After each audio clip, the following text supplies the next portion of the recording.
පුස්ත විමානේ පරසතු කොසොම සාදු වඳිමේ මාගේ ගෞතම සමීද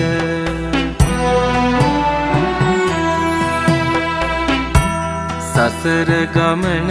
දුක බව දැනගත්තා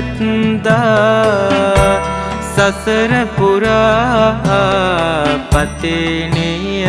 හැරදා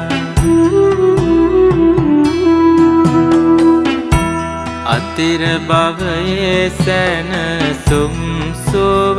සොයලා සමිඳු නිත්මුණා ඇසල පොහොයද